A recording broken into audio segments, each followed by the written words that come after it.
بسم الله الرحمن الرحيم، والصلاة والسلام على أشرف الأنبياء والمرسلين. اللهم إنا نعوذ بك من فتنة القول، ونعوذ بك من فتنة العمل. نرحب بحضراتكم جميعا إلى مسابقة موسكو الدولية للقرآن الكريم في دورتها 22، ونود إعلامكم بأن مسابقتنا قد بدأت بالفعل الآن. نرجو من حضراتكم إغلاق التلفونات والمحمولة، مشكورين. كما نود في البداية أن ندعو إلى المنصة المتسابق من دولة تنزانيا عبد الله عثمان شوجي، فليتفضل مشكورا. طيب، بأي رواية؟ أقرأ برواية حفص عن عاصم من طريق طيبة النشر. بقصر المنفصل؟ أيوة.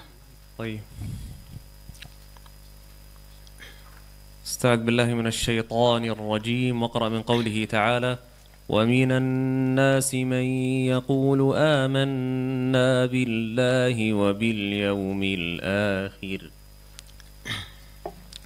أعوذ بالله من الشيطان الرجيم. بسم الله الرحمن الرحيم. ومن الناس من يقول آمنا بالله وباليوم الآخر وما هم بمؤمنين،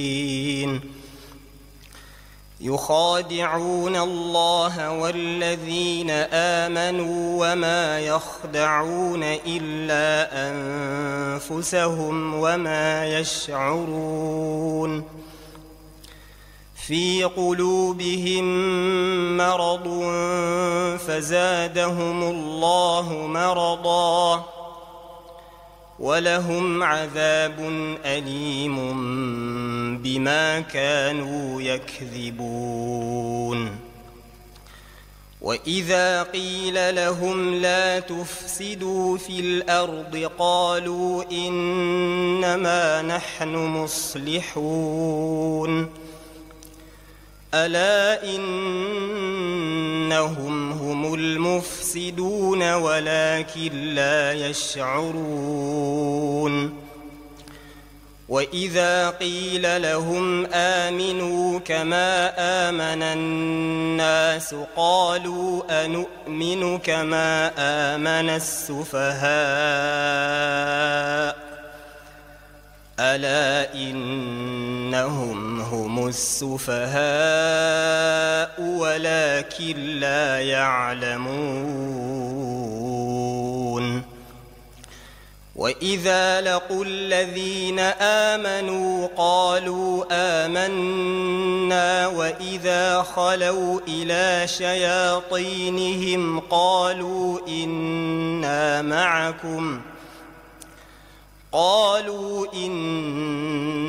معكم إنما نحن مستهزئون.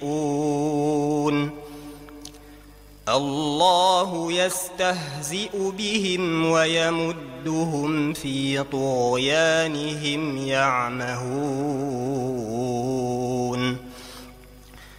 أولئك الذين اشتروا الضلالة بالهدى فما ربحت تجارتهم وما كانوا مهتدين. حسبك. السؤال الثاني من قوله تعالى: والسابقون الأولون من المهاجرين والأنصار.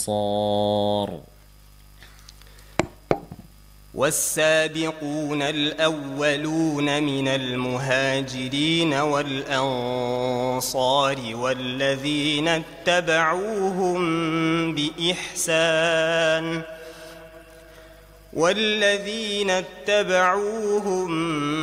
بإحسان رضي الله عنهم ورضوا عنه وأعد لهم جنات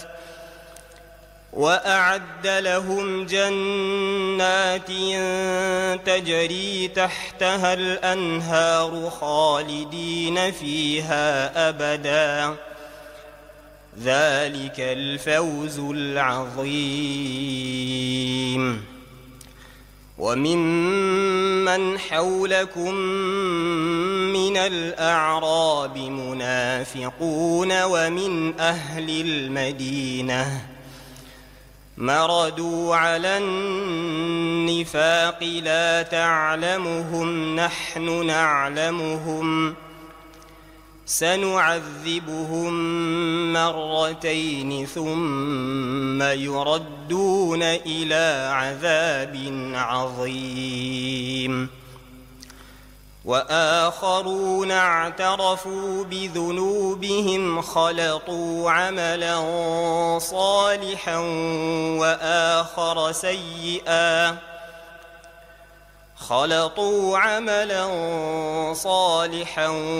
وآخر سيئا عسى الله أن يتوب عليهم إن الله غفور رحيم خذ من أموالهم صدقة تطهرهم وتزكيهم بها وصل عليهم إن صلاتك سكن لهم والله سميع عليم ألم يعلموا أن الله هو يقبل التوبة عن عباده ويأخذ الصدقات وأن الله هو التواب الرحيم. حسبك. السؤال الثالث من قوله تعالى: أم أنزلنا عليهم سلطانا فهو يتكلم بما كانوا به يشركون. أعوذ بالله من الشيطان الرجيم. بسم الله الرحمن الرحيم.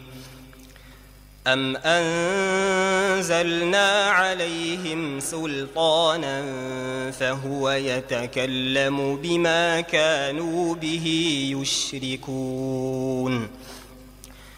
وإذا أذقنا الناس رحمة فرحوا بها وإن تصبهم سيئة بما قدمت أيديهم إذا هم يقنطون.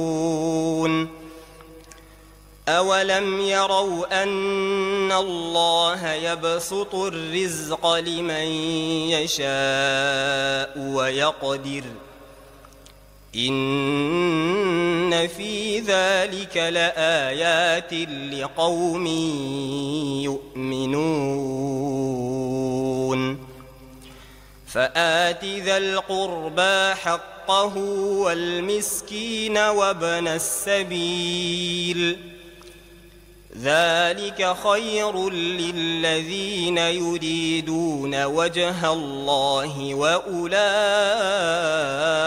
هم المفلحون. وما آتيتم من ربا ليربو في أموال الناس فلا يربو عند الله وما آتيتم من زكاة تريدون وجه الله فأولئك هم المضعفون. الله الذي خلقكم ثم رزقكم ثم يميتكم ثم يحييكم هل من شركائكم من يفعل من ذلكم من شيء سبحانه وتعالى عما يشركون. ظهر الفساد في البر والبحر بما كسبت أيدي الناس ليذيقهم بعض الذي عملوا ليذيقهم بعض الذي عملوا لعلهم يرجعون. حسبك وبارك الله فيك. صدق الله العظيم.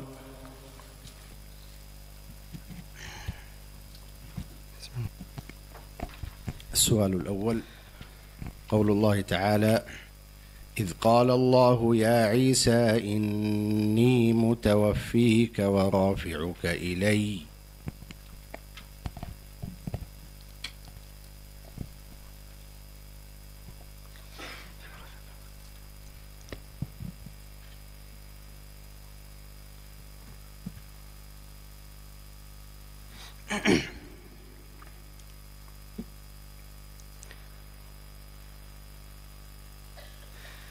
أعوذ بالله من الشيطان الرجيم.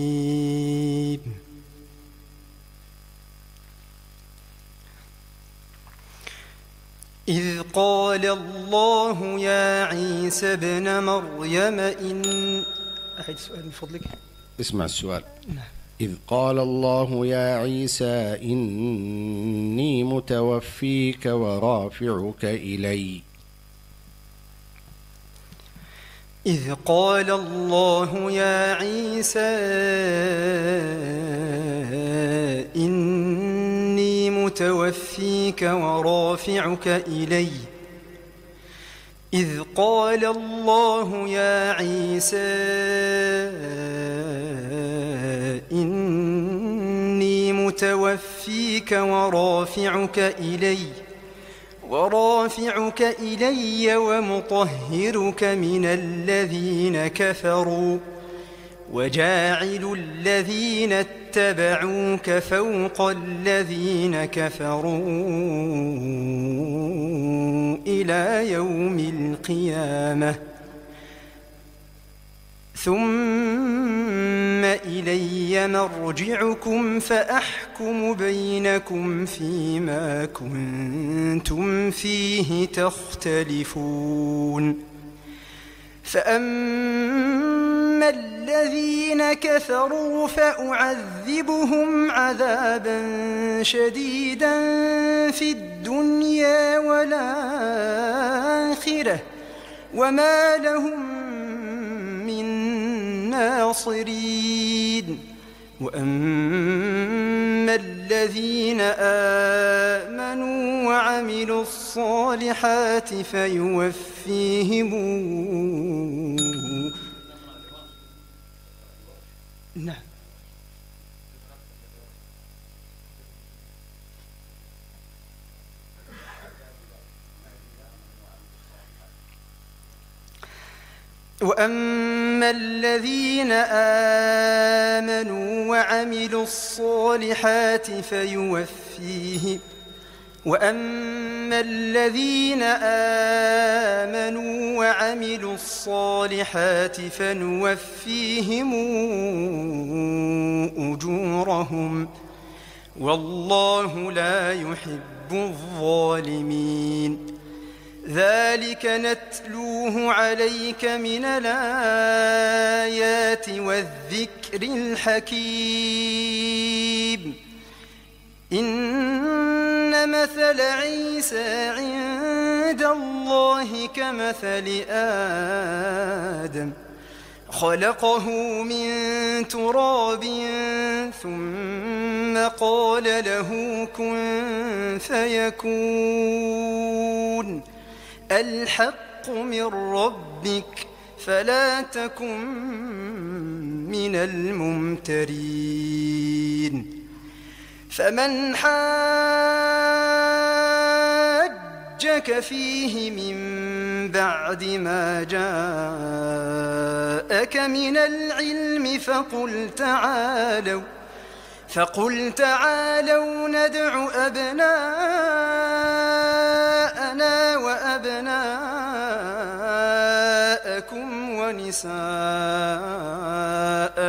ونساءكم وأنفسنا أنفسكم ثم نبتهل فنجعل لعنة الله على الكاذبين. السؤال الثاني قول الله تعالى: يا إبراهيم أعرض عن هذا إنه قد جاء أمر ربك.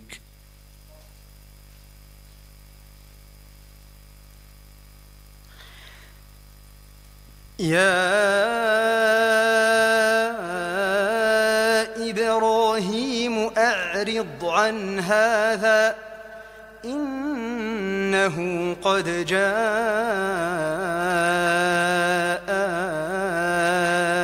أمر ربك وإنهم آتيهم عذاب غير مردود.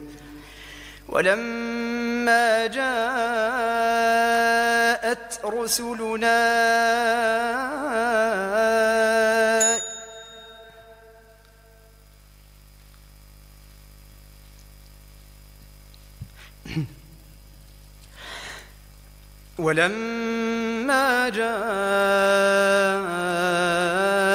رسلنا لوطا سيء بهم وضاق بهم ذرعا وقال هذا يوم عصيب. وجاءه قومه يهرعون إليه ومن قبل كانوا يعملون السيئات. قال يا قوم هؤلاء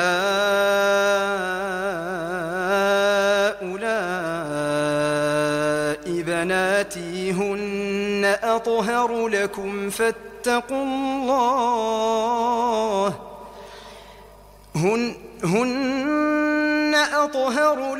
فاتقوا الله ولا تخزون في ضيفي أليس منكم رجل رشيد. قالوا لقد علمت ما لنا في بناتك من حق وإنك لتعلم ما نريد.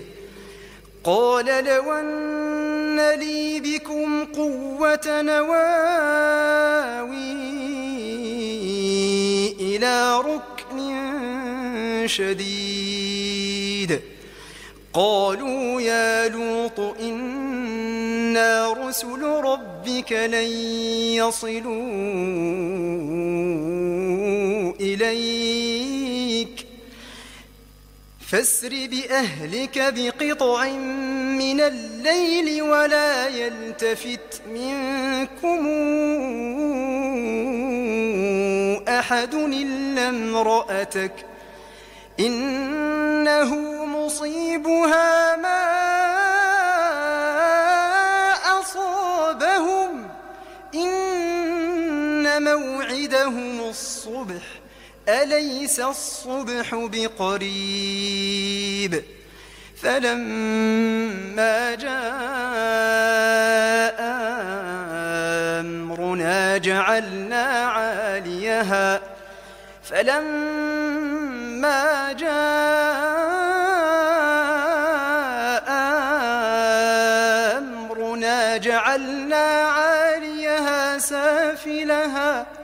جعلنا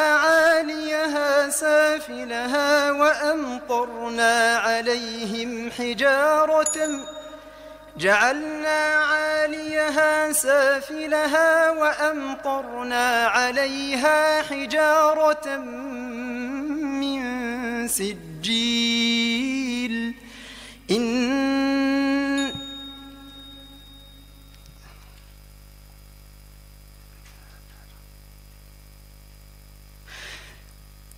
جعلنا عاليها سافلها وأمطرنا عليها حجارة من سجيل منضود مسومة عند ربك وما هي من الظالمين ببعيد.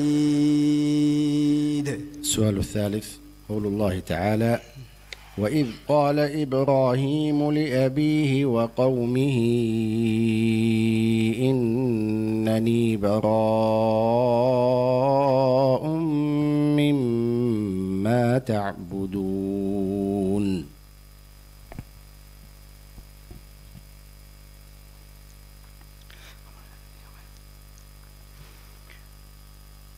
وإذ قال إبراهيم لأبيه وقومه إنني براء مما تعبدون. وإذ قال إبراهيم لأبيه وقومه إنني براء مما تعبدون. إنني براء مما تعبدون إلا الذي فطرني فإنه سيهدين. وجعلها كلمة باقية في عقبه لعلهم يرجعون. بل متعت هؤلاء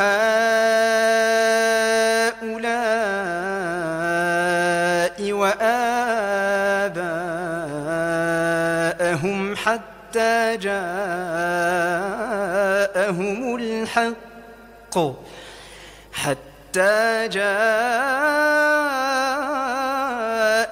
الحق ورسول مبين. ولما جاءهم الحق قالوا هذا سحر وإنا به كافرون. وقالوا لولا نزل هذا القرآن على رجل من القريتين عظيم أهم يقسمون رحمة ربك نحن قسمنا بينهم معيشتهم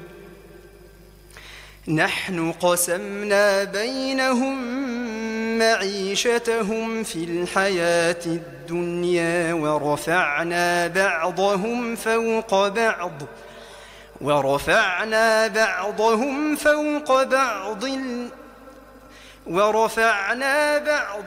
فوق بعض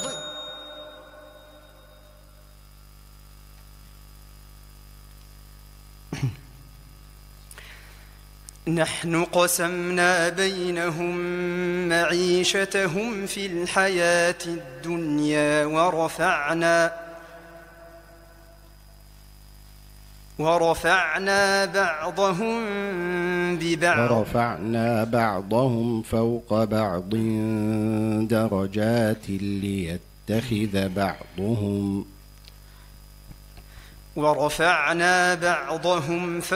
بعض درجات ليتخذ بعضهم بعضا سخريا ورحمة ربك خير مما يجمعون. ولولا أن يكون الناس أمة واحدة لجعلنا لمن يكفر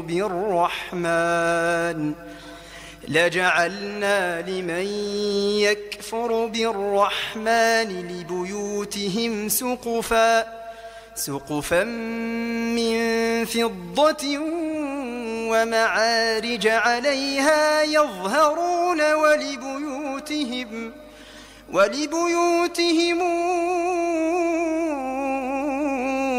أبوابا وسررا عليها يتكئون وزخرفا وإن كل ذلك لما متاع الحياة الدنيا والآخرة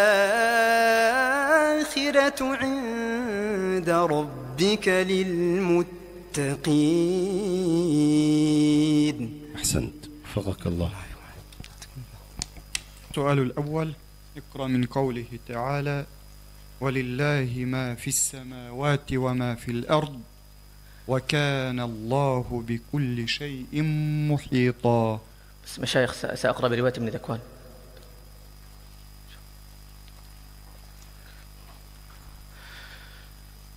أعوذ بالله من الشيطان الرجيم. بسم الله الرحمن الرحيم. ولله ما في السماوات وما في الأرض وكان الله بكل شيء محيطا. ويستفتونك في النساء قل الله يفتيكم فيهن وما يتلى عليكم في الكتاب في يتامى النساء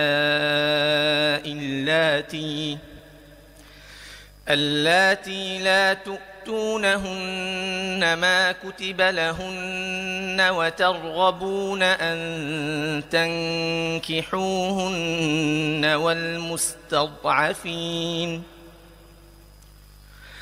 والمستضعفين من الولدان وأن تقوموا لليتامى بالقسط وما تفعلوا من خير فإن الله كان به عليما. وإن امرأة خافت من بعلها نشوزا أو إعراضا فلا جناح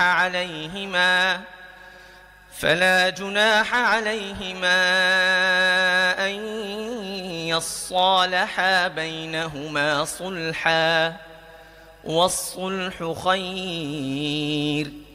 وأحضرت الأنفس الشح وإن تحسنوا وتتقوا فإن الله كان بما تعملون خبيرا.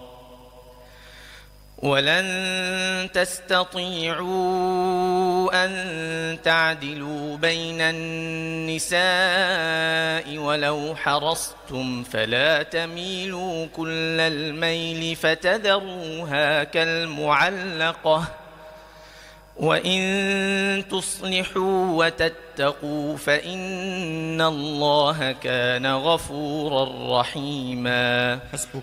السؤال الثاني: اقرأ من قوله تعالى: وما خلقنا السماوات والأرض وما بينهما إلا بالحق وإن الساعة لآتية فاصفح الصفح الجميل. وما خلقنا السماوات والأرض وما بينهما إلا بالحق وإن الساعة لآتية فاصفح الصفح الجميل إن ربك هو الخلاق العليم. ولقد آتيناك 7 من المثاني والقرآن العظيم لا تمدن عينيك إلى ما متعنا به أزواجا منهم ولا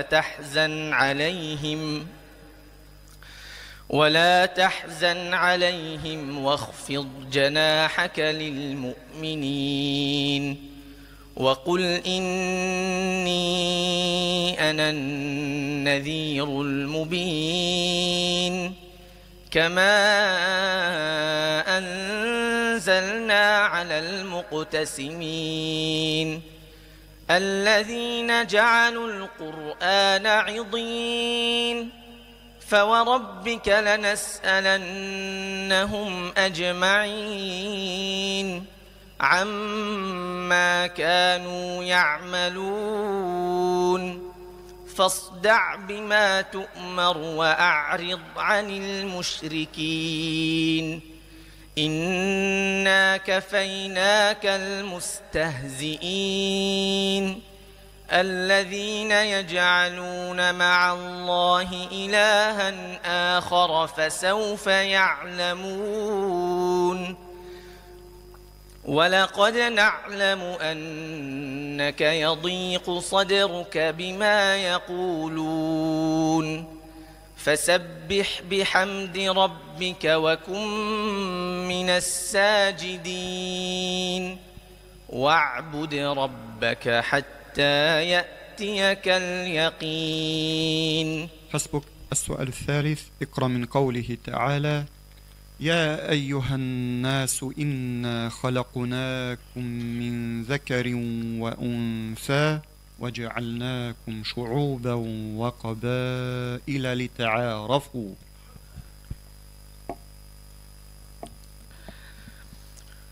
يا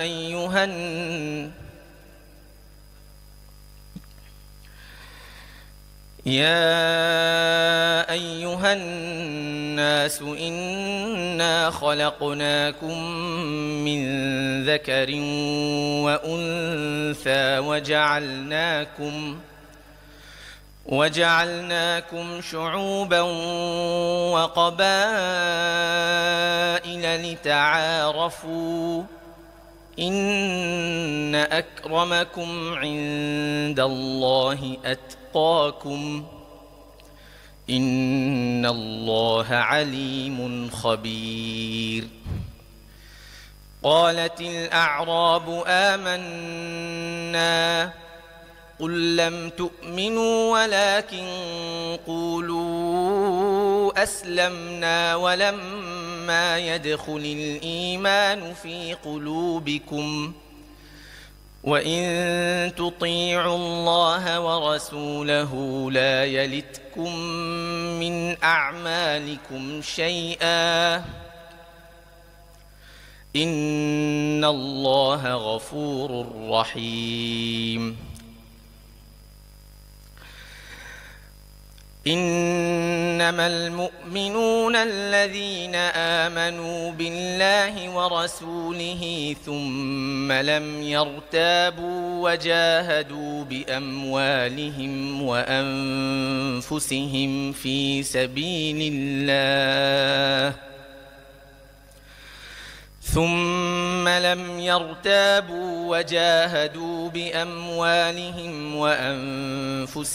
في سبيل الله أولئك هم الصادقون. قل أتعلمون الله بدينكم والله يعلم ما في السماوات وما في الأرض والله بكل شيء عليم. يمنون عليك أن أسلموا قل لا تمنوا علي إسلامكم بل الله يمن عليكم أن هداكم للإيمان إن كنتم صادقين. إن الله يعلم غيب السماوات والأرض والله بصير بما تعملون. صدق الله العظيم. السؤال الأول، اقرأ من قول الله تعالى: ألم تر إلى الذين قيل لهم كفوا أيديكم أعوذ بالله من الشيطان الرجيم. بسم الله الرحمن الرحيم. ألم تر إلى الذين قيل لهم كفوا أيديكم وأقيموا الصلاة وآتوا الزكاة فلما كتب عليهم القتال إذا فريق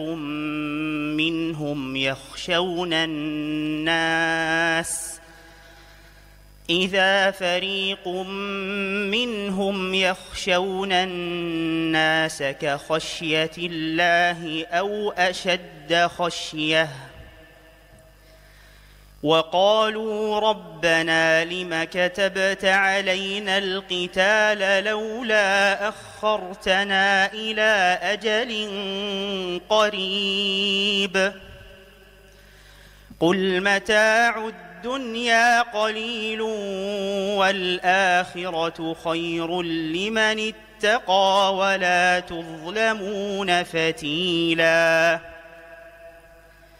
أينما تكونوا يدرككم الموت ولو كنتم في بروج مشيدة وإن تصبهم حسنة يقولوا هذه من عند الله وإن تصبهم سيئة يقولوا هذه من عندك قل كل من عند الله فما لهؤلاء القوم لا يكادون يفقهون حديثا ما أصابك من حسنة فمن الله وما أصابك من سيئة فمن نفسك وأرسلناك للناس رسولا وكفى بالله شهيدا من يطع الرسول فقد أطاع الله ومن تولى فما أرسلناك عليهم حفيظا. حسبك. السؤال الثاني، اقرأ من قول الله تعالى: أفمن يعلم أنما أنزل إليك من ربك الحق أفمن يعلم أنما أنزل إليك من ربك الحق كمن هو أعمى إنما يتذكر أولو الألباب الذين يوفون بعهد الله ولا ينقضون الميثاق والذين يصلون ما أمر الله به أن يوصل ويخشون ربهم ويخافون سوء الحساب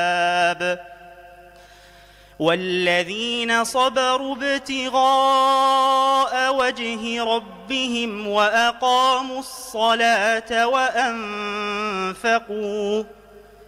وأنفقوا مما رزقناهم سرا وعلانية ويدرؤون بالحسنة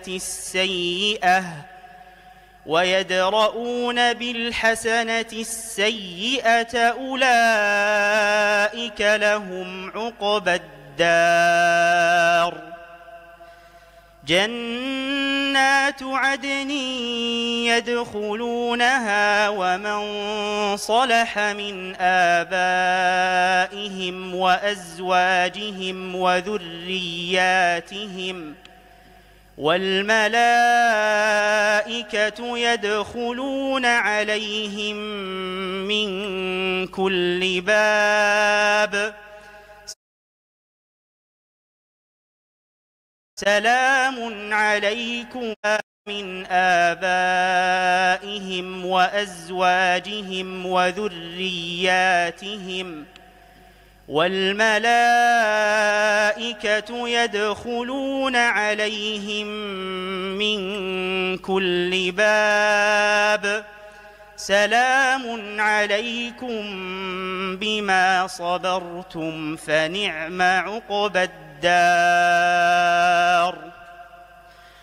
والذين ينقضون عهد الله من بعد ميثاقه ويقطعون ما أمر الله به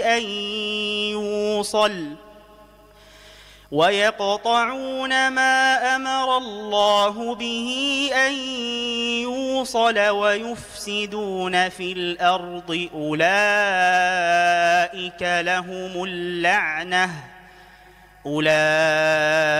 لهم اللعنة ولهم سوء الدار.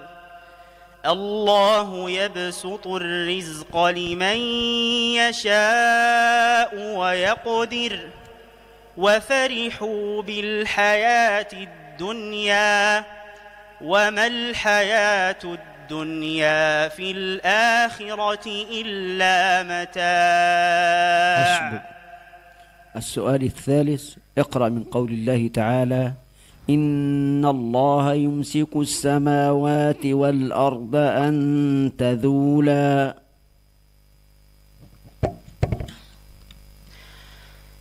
إن الله يمسك السماوات والأرض أن تزولا ولئن زالتا إن أمسكهما من أحد من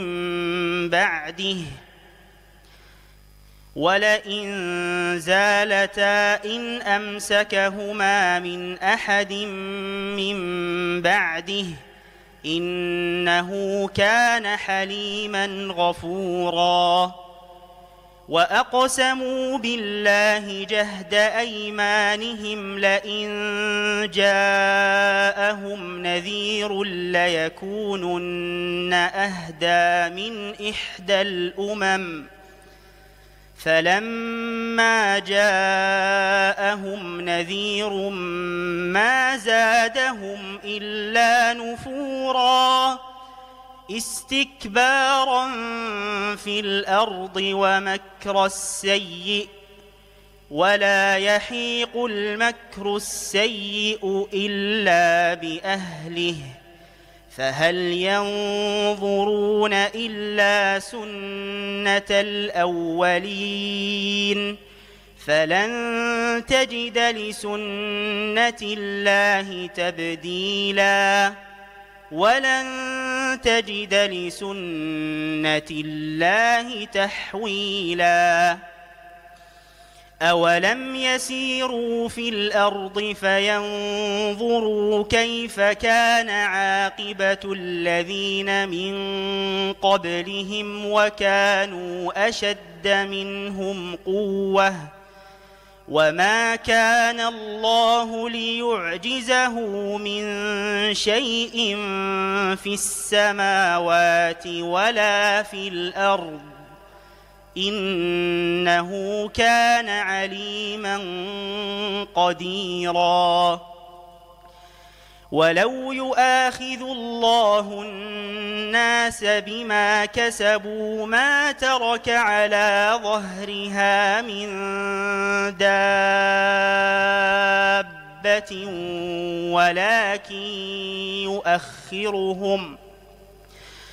ولكن يؤخرهم إلى أجل مسمى فإذا جاء أجلهم فإن الله كان بعباده بصيرا. حسبه.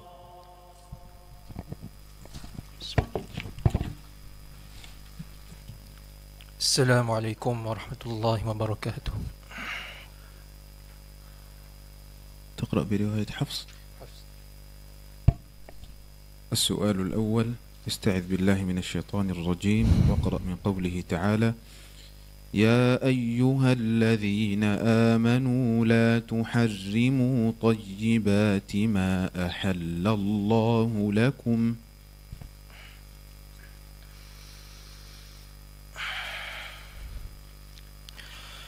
أعوذ بالله من الشيطان الرجيم. يا أيها الذين آمنوا لا تحرموا طيبات ما أحل الله لكم ولا تعتدوا إن الله لا يحب المعتدين وكلوا مما رزقكم الله حلالا طيبا واتقوا الله الذي أنتم به مؤمنون.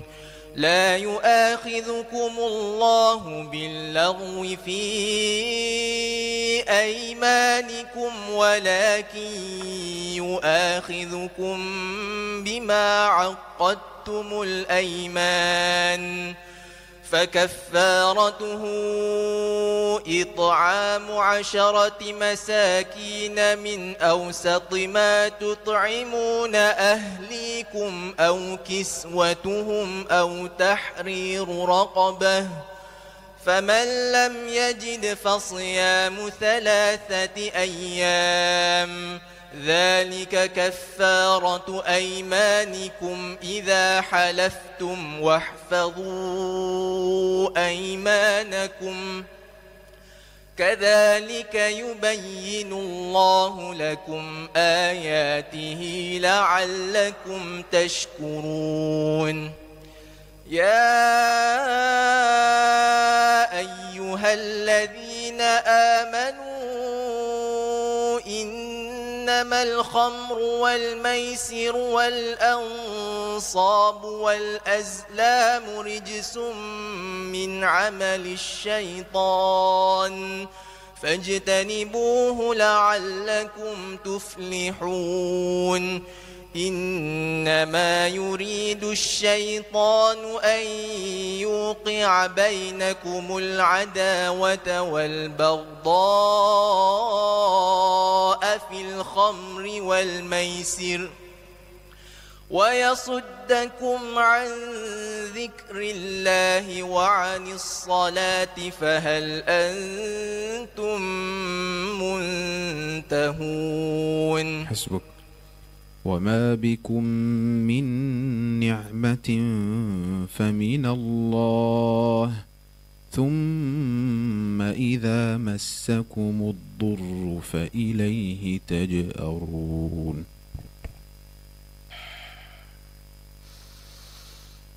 وما بكم من نعمة فمن الله ثم إذا مسكم الضر فإليه تجأرون.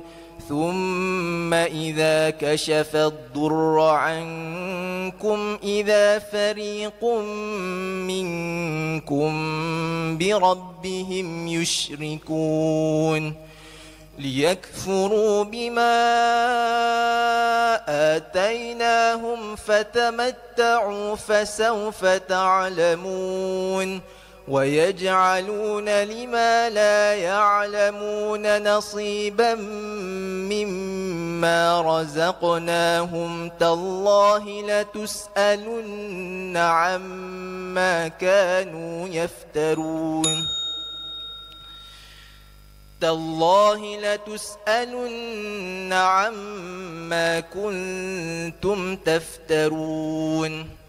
ويجعلون لله البنات سبحانه ولهم ما يشتهون.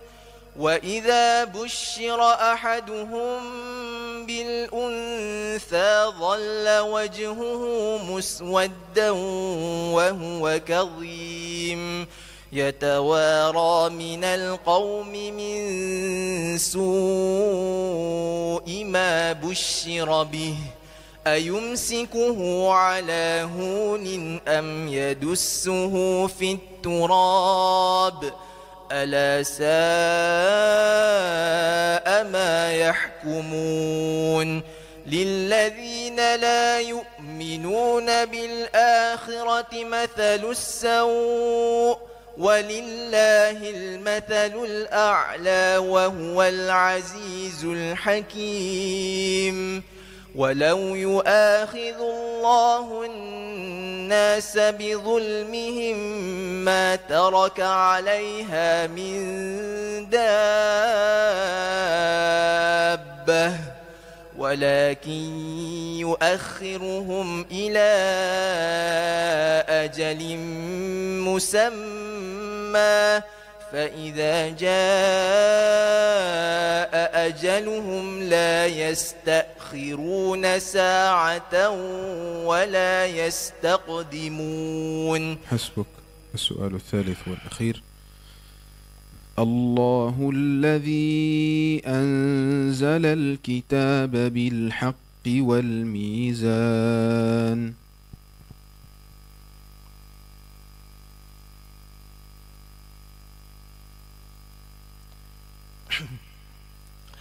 الله الذي أنزل الكتاب بالحق والميزان وما يدريك لعل الساعة قريب يستعجل بها الذين لا يؤمنون بها والذين آمنوا مشفقون منها ويعلمون أنها الحق ألا إن الذين يمارون في الساعة لفي ضلال بعيد الله لطيف بعباده يرزق من يشاء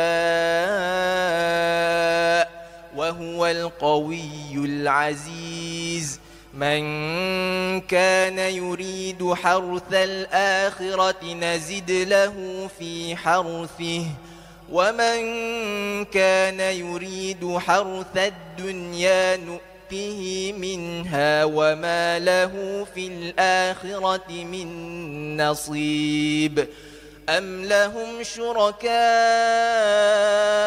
شرعوا لهم من الدين ما لم يأذن به الله ولولا كلمة الفصل لقضي بينهم وإن الظالمين لهم عذاب أليم ترى الظالمين مشفقين مما كسبوا وهو واقع بهم والذين آمنوا وعملوا الصالحات في روضات الجنات لهم ما يشاءون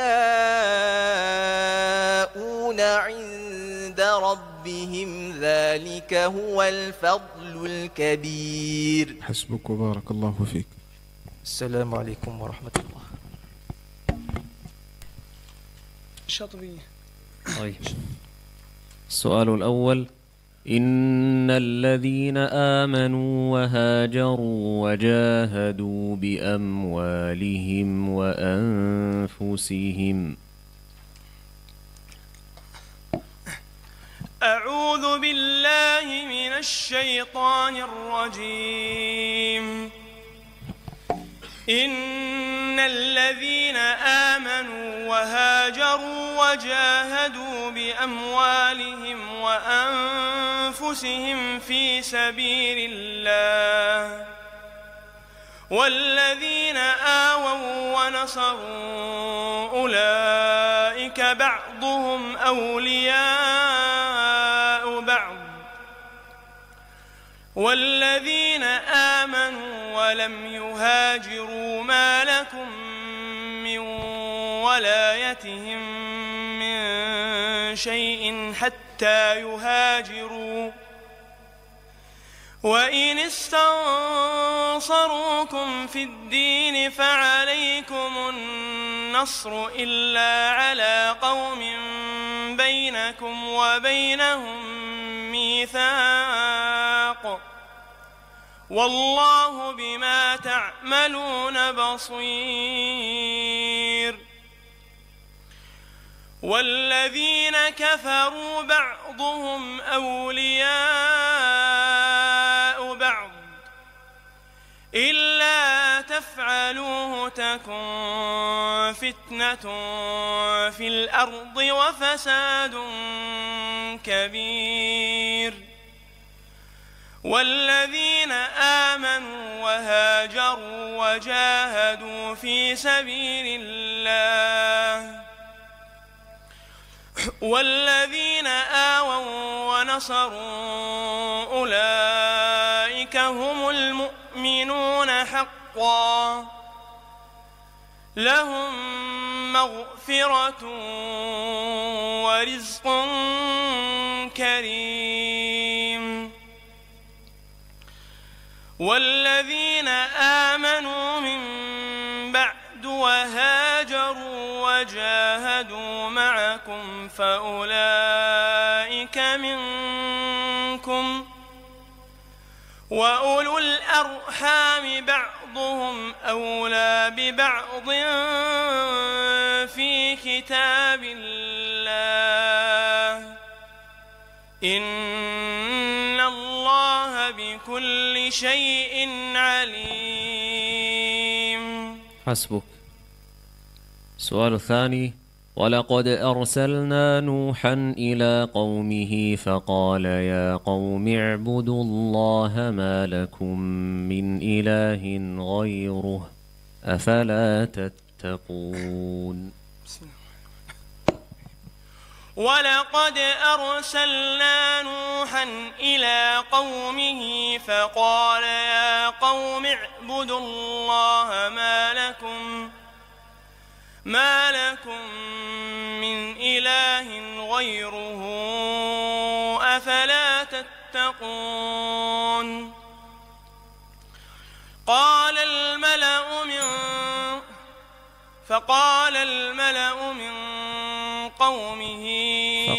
الملأ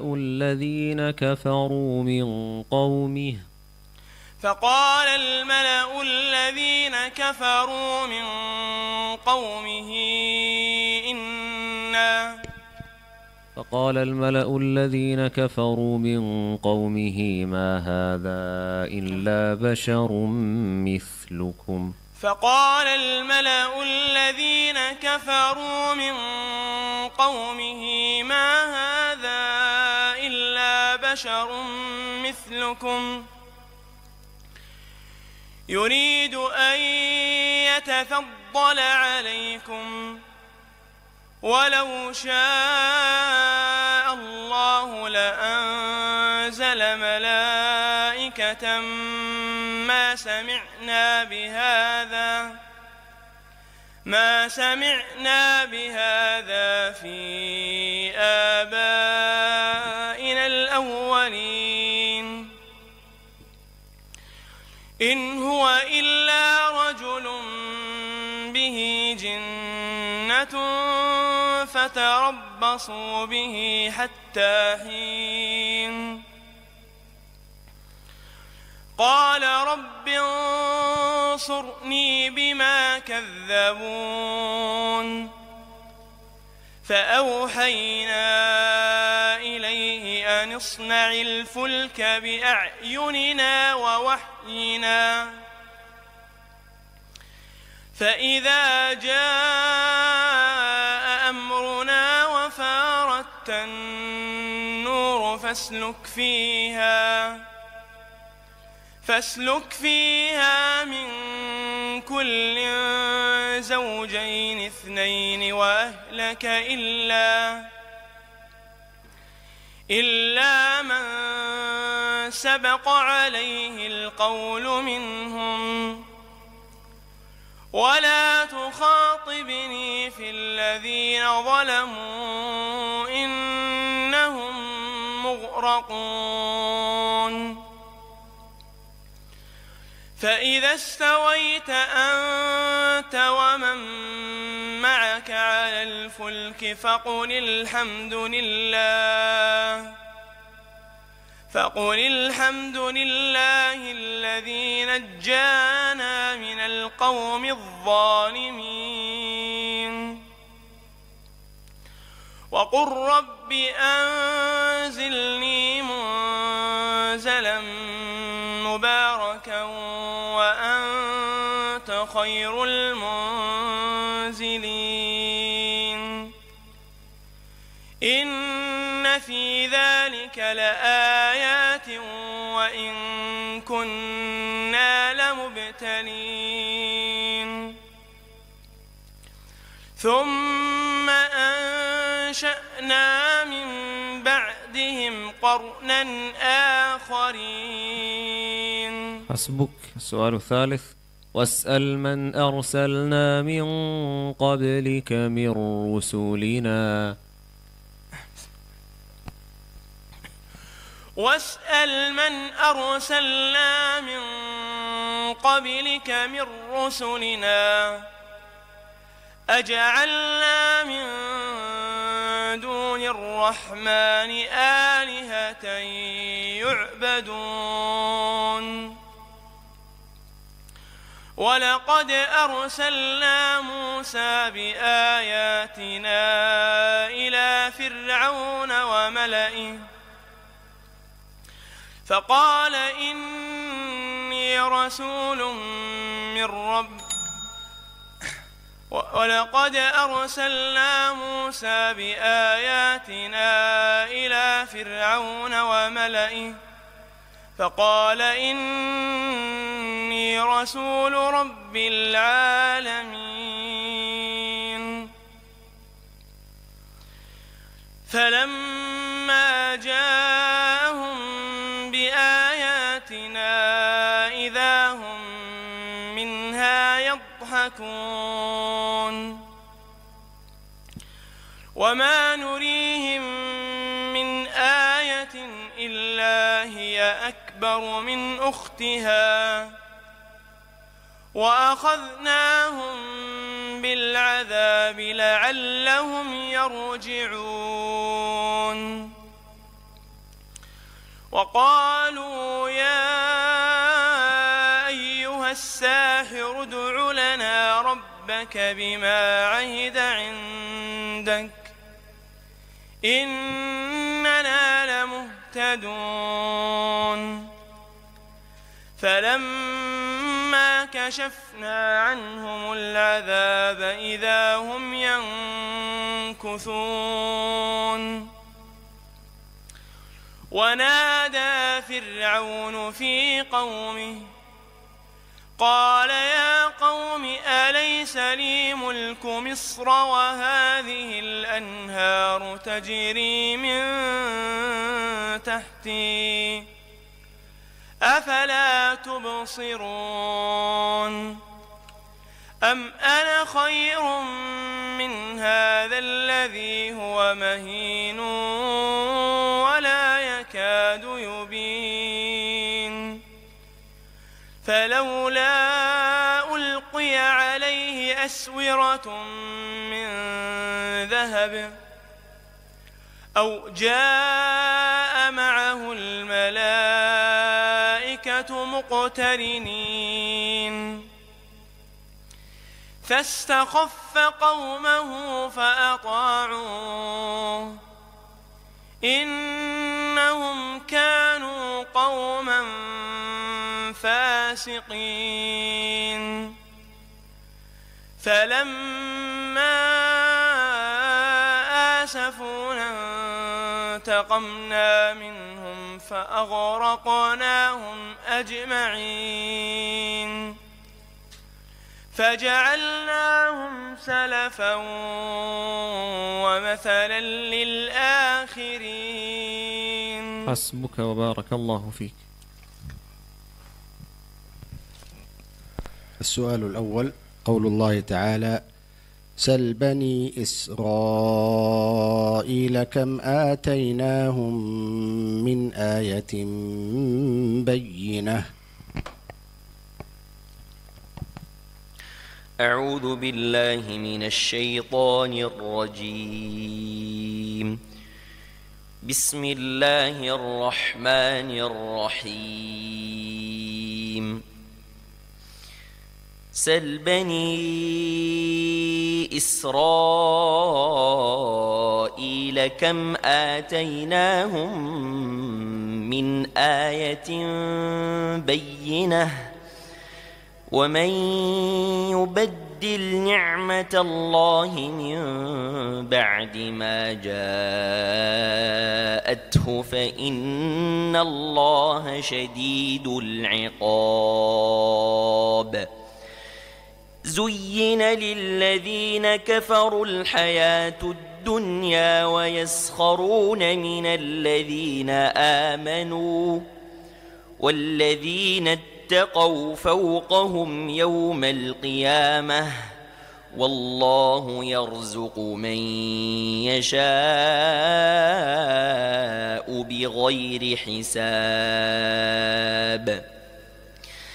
كان الناس أمة واحدة فبعث الله النبيين مبشرين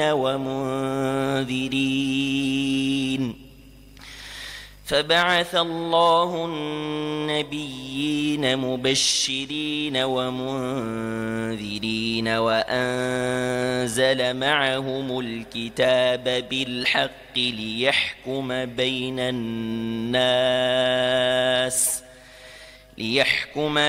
الناس فيما اختلفوا فيه وما اختلف فيه إلا الذين أوتوه من بعد ما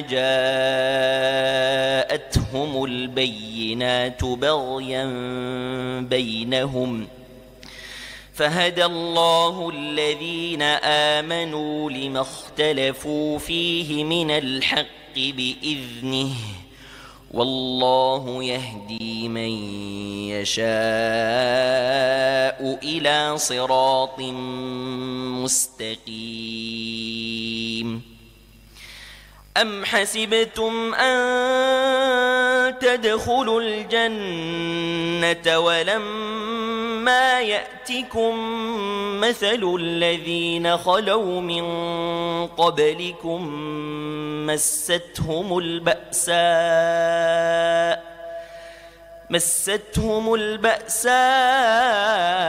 والضراء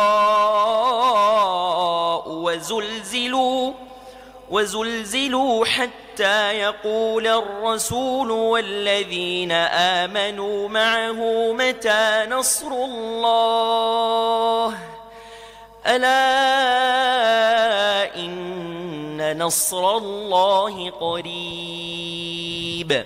السؤال الثاني: قل هل من شركائكم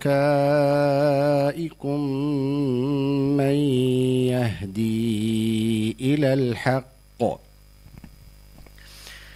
أعوذ بالله من الشيطان الرجيم. قل هل من شركائكم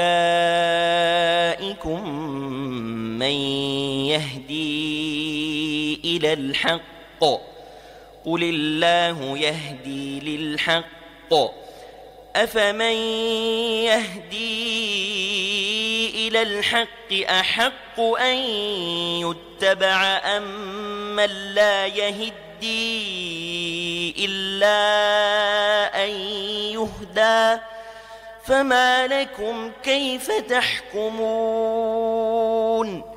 وما يتبع أكثرهم إلا ظنا إن الظن لا يغني من الحق شيئا إن الله عليم بما يفعلون.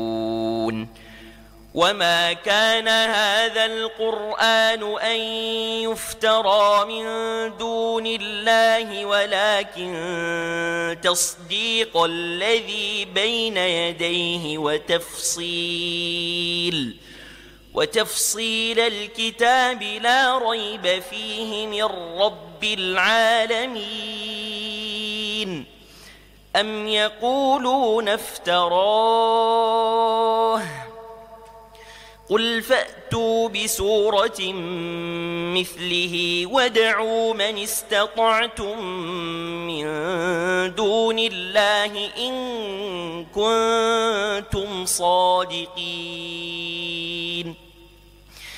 بل كذبوا بما لم يحيطوا بعلمه ولما يأتهم تأويله كذلك كذب الذين من قبلهم فانظر كيف كان عاقبة الظالمين. ومنهم من يؤمن به ومنهم من لا يؤمن به وربك أعلم بالمفسدين.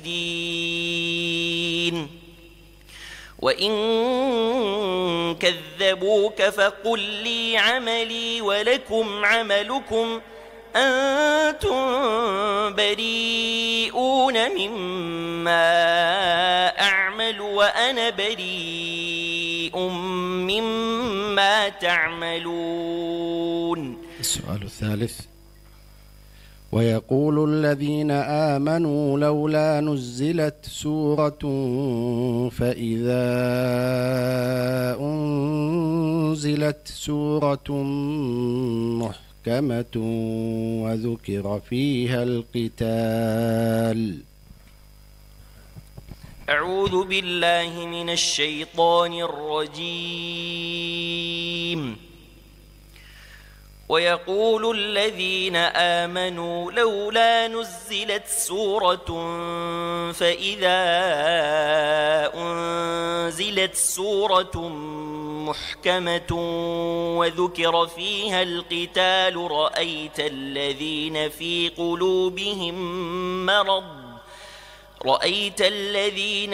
قلوبهم مرض ينظرون إليك نظر المغشي عليه من الموت فأولى لهم طاعة وقول معروف. فإذا عزم الأمر فلو صدقوا الله لكان خيرا لهم. فهل عسيتم إن توليتم أن تفسدوا في الأرض وتقطعوا أرحامكم؟ أولئك الذين لعنهم الله فأصمهم وأعمى أبصارهم. أفلا يتدبرون القرآن أم على قلوب أقفالها؟ إن الذين ارتدوا على أدبارهم من بعد ما إن الذين تولوا على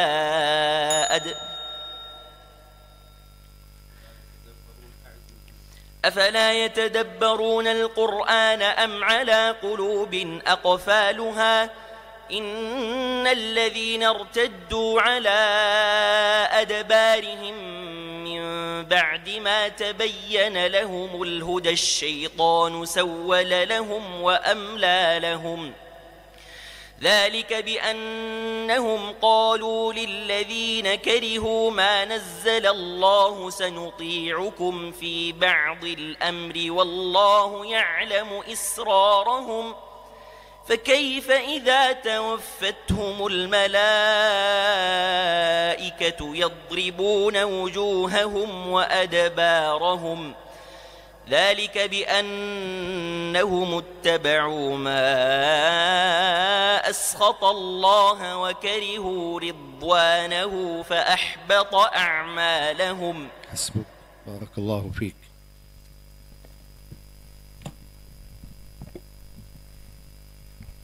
السؤال الأول: اقرأ من قوله تعالى: من يطع الرسول فقد أطاع الله. أعوذ بالله من الشيطان الرجيم.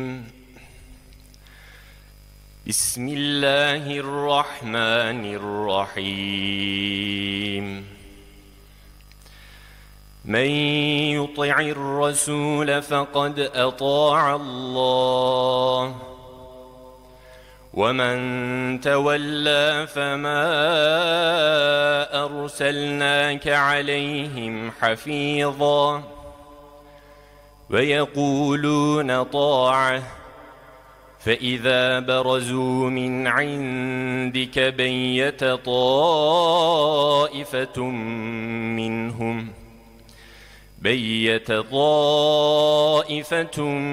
منهم غير الذي تقول والله يكتب ما يبيتون فأعرض عنهم وتوكل على الله وكفى بالله وكيلا. أفلا يتدبرون القرآن ولو كان من عند غير الله لوجدوا فيه اختلافا كثيرا. وإذا جاءهم أمر من الأمن أو الخوف أذاعوا به ولو ردوه إلى الرسول وإلى أولي الأمر منهم لعلمه الذين يستنبطونه منهم ولولا فضل الله عليكم ورحمته لاتبعتم الشيطان إلا قليلا.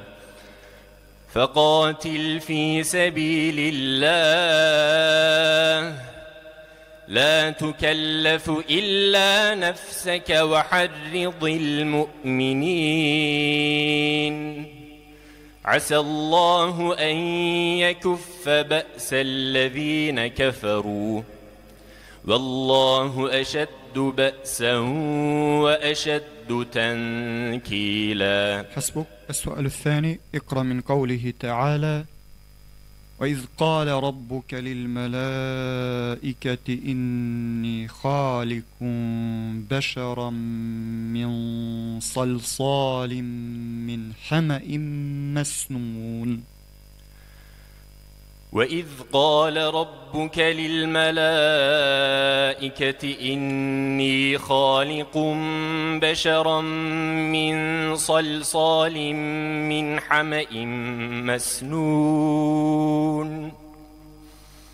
والجان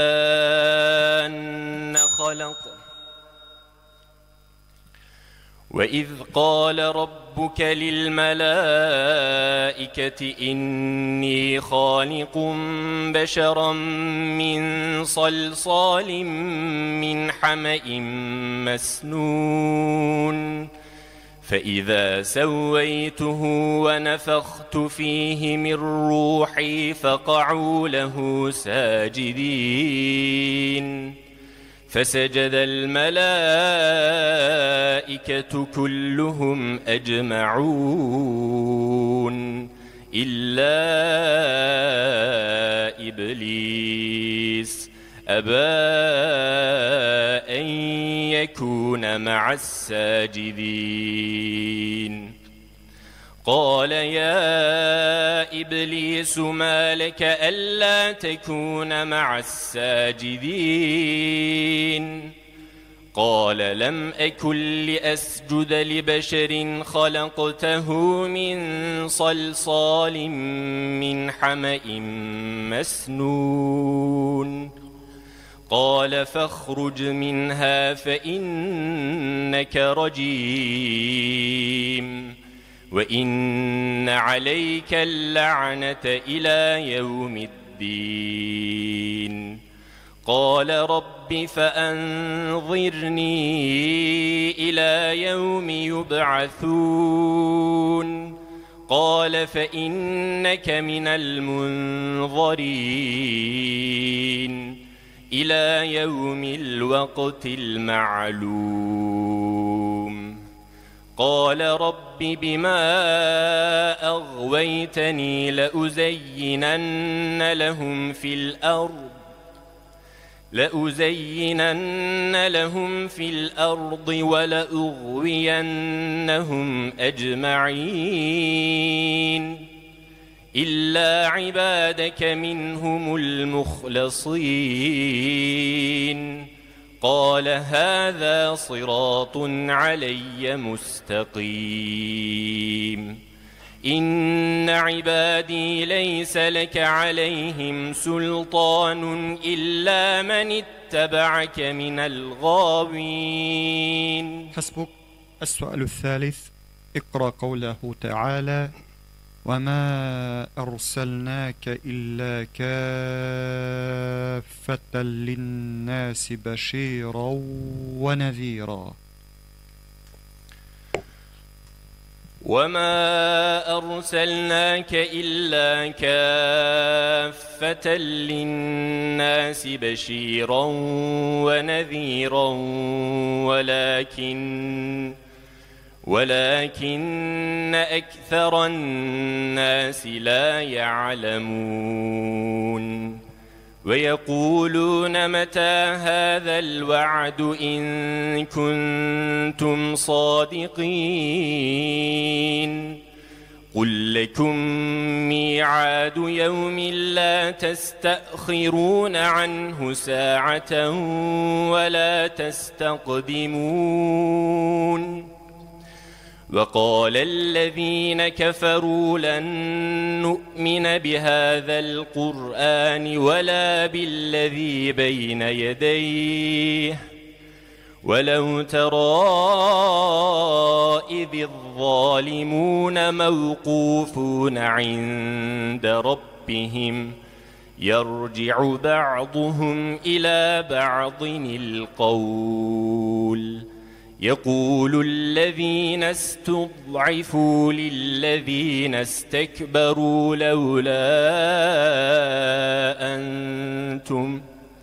لولا أنتم لكنا مؤمنين قال الذين استكبروا للذين استضعفوا أنحن صددناكم عن الهدى بعد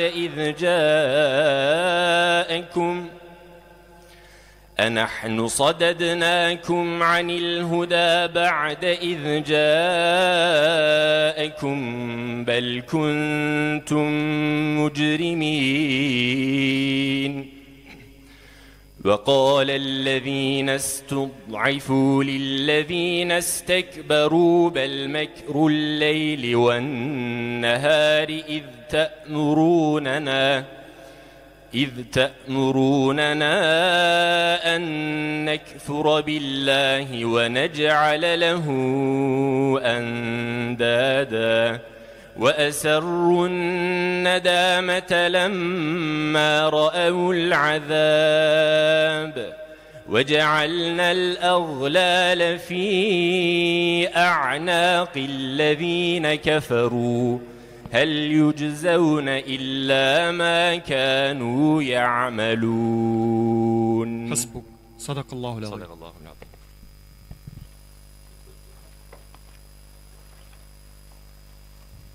السؤال الأول، اقرأ من قول الله تعالى: يا أيها الرسول لا يحزنك الذين يسارعون في الكفر. أعوذ بالله من الشيطان الرجيم. بسم الله الرحمن الرحيم. يا أيها الرسول لا يحزنك الذين يسارعون في الكفر من الذين قالوا آمنا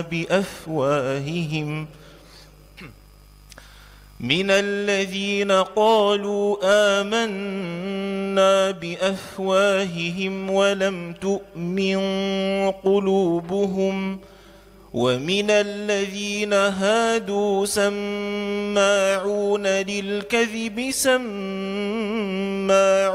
لقوم آخرين لم يأتوك يحرفون الكلم من بعد مواضعه يقولون إن أوتيتم هذا فخذوه وإن لم تؤتوه فاحذروا ومن يرد الله فتنته فلن تملك له من الله شيئا أولئك الذين لم يرد الله أن يطهر قلوبهم لهم في الدنيا خزي ولهم في الآخرة عذاب عظيم سماعون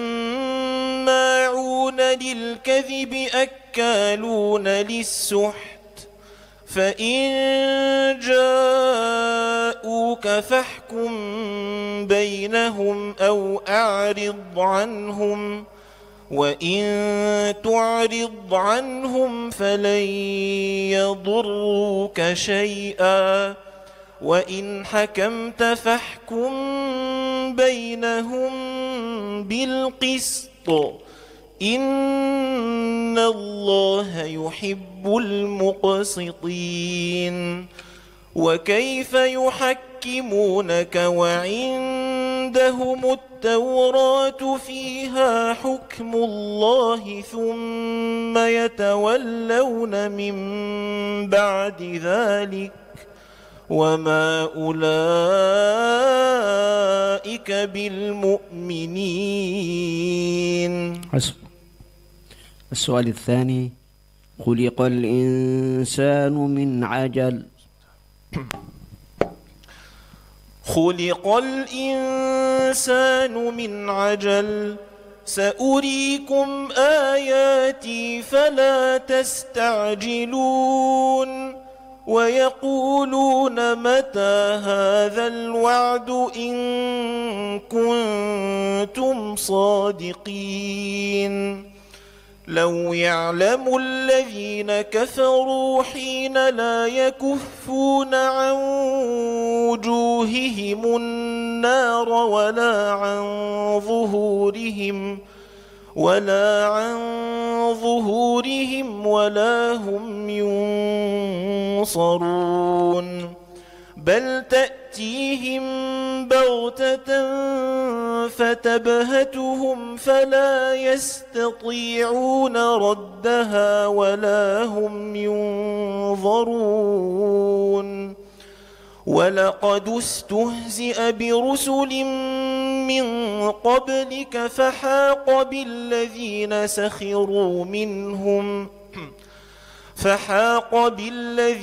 سخروا منهم ما كانوا به يستهزئون قل من يكلؤكم بالليل والنهار من الرحمن بل هم عن ذكر ربهم معرضون أم لهم آلهة تمنعهم من دوننا لا يستطيعون نصر أنفسهم ولا هم منا يصحبون بل متعنا هؤلاء وآباءهم حتى طال عليهم العمر أفلا يرون أنا نأتي الأرض ننقصها من أطرافها أفهم الغالبون. السؤال الثالث: اقرأ من قول الله تعالى: ولقد آتينا موسى الكتاب ولقد آتينا موسى الهدى وأورثنا بني إسرائيل الكتاب. ولقد آتينا موسى الهدى وأورثنا بني إسرائيل الكتاب هدى وذكرى لأولي الألباب فاصبر إن وعد الله حق واستغفر لذنبك وسبح بحمد ربك بالعشي والإبكار إن الذين يجادلون في آيات الله بغير سلطان أتاهم إن في صدورهم إلا كبر ما هم ببالغيه فاستعذ بالله إنه هو السميع البصير لخلق السماوات والأرض أكبر من خلق الناس ولكن أكثر الناس لا يعلمون وما يستوي الأعمى والبصير والذين آمنوا وعملوا الصالحات ولا المسيء قليلا ما يتذكرون إن الساعة لآتية لا ريب فيها ولكن أكثر الناس لا يؤمنون وقال ربكم ادعوني أستجب لكم إن الذين يستكبرون عن عبادتي سيدخلون جهنم داخرين حسبك.